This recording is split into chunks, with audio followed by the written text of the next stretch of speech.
పిన్నెలి ముందస్తు బెయిల్ పిటిషన్లపై విచారణ ముగిసింది. హైకోర్టు తీర్పును రిజర్వ్ చేసింది. ముందస్తు బెయిల్ కోసం మరోసారి హైకోర్టును ఆశ్రయించారు ఎమ్మెల్యే పిన్నెలి రామకృష్ణారెడ్డి. తనపై నమోదైన 3 కేసుల్లో ముందస్తు బెయిల్ ఇవ్వాలని హైకోర్టులో హౌస్ మోషన్ పిటిషన్ను దాఖలు చేశారు.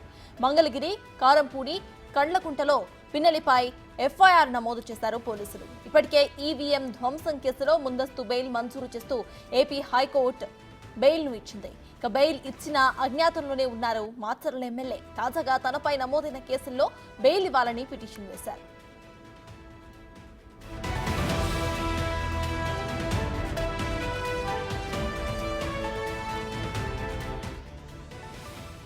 ఇక హైకోర్టు తీర్పుకు సంబంధించిన అప్డేట్స్ ను మా ప్రతినిధి శివ అందిస్తారు. శివ, చెప్పండి, ప్రెసెంట్ హైకోర్టు తీర్పును రిజర్వ్ చేసినట్టు తెలుస్తోంది. అయితే దీనిపైన అప్డేట్స్ ఏంటి?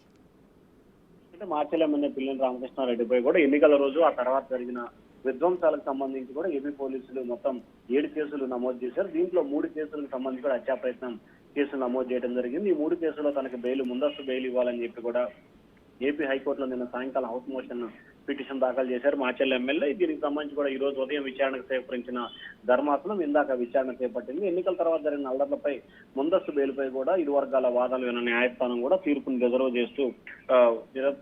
చేసిన పరిస్థితి కనిపిస్తుంది. అయితే మార్చెల్ల, కారంపూడి నియోజకవర్గాలకు సంబంధించి కూడా జరిగిన అల్లర్లపై కూడా పూర్తి స్థాయిలో సిట్టు దర్యాప్తు జరుగుతున్న నేపథ్యంలో కూడా బెయిల్ ఇస్తే కొంత ఇబ్బందికర పరిస్థితి ఏర్పడుతుందని చెప్పి కూడా ప్రభుత్వ తరపు న్యాయవాదులు అయితే వాదనలు వినిపించారు. మార్చెల్ల సిఐపై రాళ్లదాడి, అలాగే మార్చెల్లో జరిగిన విధ్వంసము, కల్లగుంటలో జరిగిన అల్లర్లకు, అలాగే ఏదైతే పాలవాయి గేట్ లో జరిగిన హత్యా ప్రయత్నం కేసులకు సంబంధించి కూడా పోలీసులు ఆయనపై కేసు నమోదు చేయడం జరిగింది. ఈ కేసులకు సంబంధించి బెయిల్ ఇవ్వాలని చెప్పి ఆయన అయితే హైకోర్టును ఆశ్రయించారు. మరి హైకోర్టు మాత్రం తన తీర్పునైతే వాయిదా వేసింది. దీంట్లో మొన్నట్లాగే బెయిల్ మంజూరు చేస్తుందా, లేకపోతే ఏదైతే బెయిల్ పిటిషన్ డిస్మిస్ చేస్తుందా అనే దానికి సంబంధించి క్లారిటీ రావాల్సింది. Right, thank you Shiva.